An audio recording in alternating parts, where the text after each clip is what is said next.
So আজকে আমরা চলে আসি তেজগাঁতে জিএসএস মোটরসের সার্ভিস সেন্টারে। এই সার্ভিস সেন্টারে অনেক ফ্যাসিলিটিস রয়েছে। আমাদের বিগেস্ট ফ্যাসিলিটি হচ্ছে এখানে স্পেয়ার পার্টসের জেনুইনটা আপনি এখানে পেয়ে যাবেন।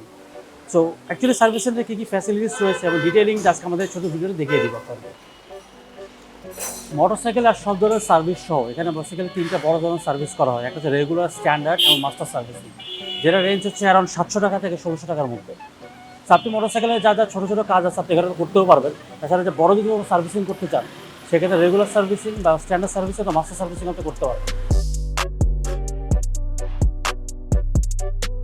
একটি মোটরসাইকেলের জন্য ইম্পর্টেন্ট জিনিস হচ্ছে ইঞ্জিন অয়েল। জিএসএস মোটরসের সাথে বিভিন্ন ব্র্যান্ডে ইঞ্জিন অয়েল পাবেন এবং তার সাথে তাদের কাছে রয়েছে huge collection of spare parts. GSS motors সাথে শুধু মোটরসাইকেল সার্ভিসিং স্পেয়ার পার্টসই পাবেন না, আপনি ইচ্ছা করলে মোটরসাইকেল এখানে মডিফাই করতে পারবেন এবং মাত্র মোটরসাইকেলের যে পার্টসগুলো রয়েছে এগুলো আপগ্রেড করতে পারবেন। জিএসএস মোটরসের বিগ অ্যাডভান্টেজ রয়েছে তাদের spare parts availability. Basically Yamaha R15 version 3, Honda CBR 150 এর ইন্দোনেশিয়ান বা থাই এডিশন, এই মোটরসাইকেলগুলির স্পেয়ার পার্টস মেজরিটি টাইম আপনি এখানে পাবেন। আপনি মোটরসাইকেল সার্ভিস দিয়ে আপনি এদের ওয়েটিং রুমে ওয়েট করতে পারবেন and you can pass your time using their wifi.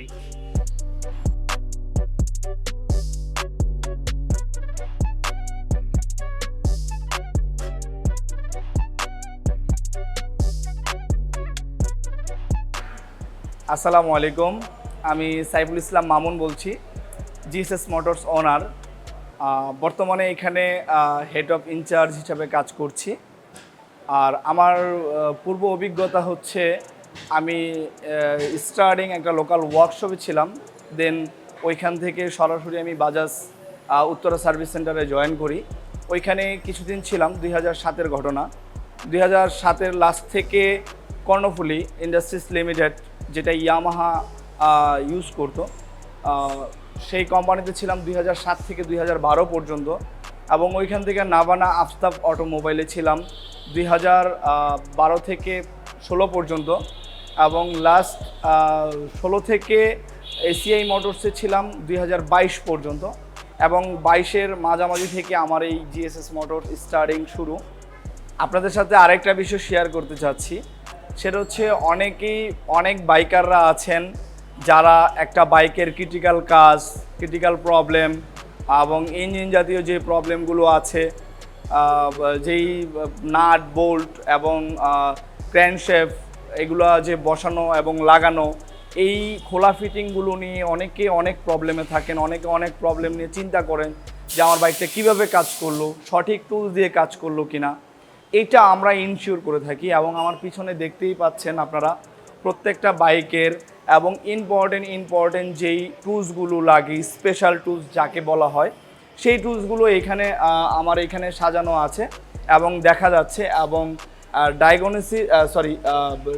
Avometer দিয়ে যে ইলেকট্রিক যে চেক আপগুলো আছে, সেই চেক আপগুলো আমি অ্যাবোমিটার দিয়ে করতে পারছি। এবং আরপিএম যে কার্বোরেটর বাইকের জন্য অনেকে চিন্তা করেন যে কার্বোরেটর তেল বেশি খায়, তেলের অ্যাডজাস্টমেন্ট ঠিক নাই, বা গাড়ি ঘন ঘন বন্ধ হয়ে যায়, কোনোভাবে তেল আপনি একটা পর্যাপ্ত একটা মাইলেজ পাচ্ছেন না, তাদের জন্য আমরা যে ট্যাকোমিটার দিয়ে যে আমরা ফুয়েল অ্যাডজাস্টমেন্ট করি এবং কার্বোরেটর যে ওয়াশ করে ক্লিন করে যে আমরা অ্যাডজাস্টমেন্টগুলো, সেই অ্যাডজাস্টমেন্টের যে মেশিনটা আছে, সেই মেশিনটা পর্যন্ত আমাদের কাছে আছে।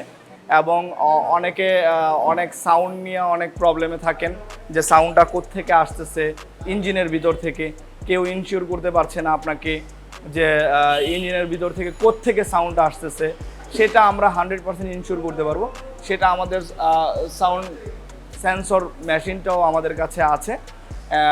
আপনারা জিএসএস মোটরসে আসলে এই টুলসগুলো, এই ইকুইপমেন্টগুলো ইনশাল্লাহ আমরা আপনাদেরকে প্রোভাইড করতে পারবো। আমরা এইসব দিয়ে কন্টিনিউ কাজ করে যাচ্ছি। একটা বিষয়ে কথা বলবো, সেটা হচ্ছে আমাদের এখানে star plug cleaner machine available. এবং স্টার প্লাগ ক্লিনার মেশিন দিয়ে আমরা প্লাগ, যে বাইকগুলোর প্লাগগুলো আছে, সেই বাইকগুলোর প্লাগ অবশ্যই এখানে ক্লিন করে এবং টেস্ট করা হয় প্লাগগুলো ঠিক আছে কিনা, কতটুকু পরিমাণ এটা চলতে পারে, এটার একটা ধারণা দেওয়া হয়। এবং ওই ভিত্তিতে যদি প্রয়োজন হয় চেঞ্জ করার জন্য চেঞ্জ করতে হয়। এবং সাথে ইঞ্জেক্টর ক্লিনার মেশিন যেটা আমাদের এখানে অ্যাভেলেবেল, এবং ইঞ্জেক্টর ক্লিনার মেশিন দিয়ে ইঞ্জেক্টর ক্লিন করা হয়। এবং প্রত্যেকটা বাইকের প্রত্যেকটা সার্ভিসের মধ্যেই আমরা ইঞ্জেক্টরটা ক্লিন করে দিই। আরেকটা বিষয় আপনাদের সাথে ক্লিয়ার করতে চাচ্ছি, এটা হচ্ছে ডায়াগনোসিস টুলস। আসলে আমরা ডায়াগনোসিস করতে কি বুঝি? আমরা ডায়াগনোসিস করতে বুঝি এটা যে একটা বাইকের যে ইঞ্জিনের উপরে কি আছে, আসলে ব্যাপারটা তা না। একটা বাইক, এটার যে ইলেকট্রিক যে ইসিউ ফাংশন থেকে যে ইলেকট্রিক যে অপশনগুলো আছে, সেন্সরগুলো আছে, প্রত্যেকটা সেন্সর আমরা চেক করতে পারছি এবং সেন্সর কত থেকে কত থাকার কথা এবং কত থেকে কত আছে এটা আমরা ইনশিওর করতে পারছি এই ডায়াগনোসিস টুলসটা দিয়ে। তবে যদি আপনারা অনেকে মনে করেন যে আসলে ইঞ্জিন কোনো প্রবলেম হলে, ইঞ্জিনের মধ্যে কোনো ঝামেলা হলে হয়তো আমরা ডায়াগনোসিস দিয়ে বুঝতে পারবো না, আসলে ইঞ্জিনের কোনো কিছুই আপনি বুঝতে পারবেন না।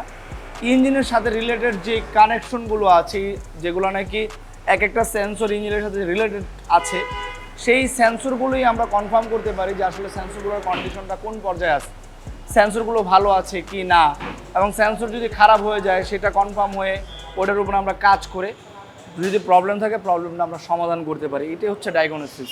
আরেকটা বিষয় নিয়ে কথা বলবো যেটা নাকি বাইকারদের জন্য অনেক গুরুত্বপূর্ণ একটা বিষয়, সেটা হচ্ছে আল্ট্রাসনিক মেশিনের ব্যাপারে অনেকেই জানেন, অনেকেই জানেন না যে আল্ট্রাসনিক মেশিন দিয়ে কি করা হয়, আল্ট্রাসনিক ক্লিনার মেশিন দিয়ে কি কাজ হয়। আল্ট্রাসনিক মেশিন দিয়ে কাজ হয় একটা থ্রটল বডি, খুব গুরুত্বপূর্ণ একটা বিষয়, যেটা হচ্ছে তেল বেশি খাচ্ছে, পিক আপে রেসপন্স কম পাচ্ছেন, পিক আপে ঝামেলা করছে বা মাঝে মাঝে গাড়িটা বন্ধ হয়ে যাচ্ছে আরপিএম ঠিক থাকা অবস্থায়ও। তারপরে অনেক সময় হয় কি গাড়ি স্টার্টে ঝামেলা করে। ওভারঅল মিলিয়ে থ্রটল বডির যে প্রবলেমগুলো আছে সেই প্রবলেমগুলো আমরা আল্ট্রাসনিক মেশিনে দিয়ে ক্লিন করে প্রবলেমগুলো সলভ করে থাকি।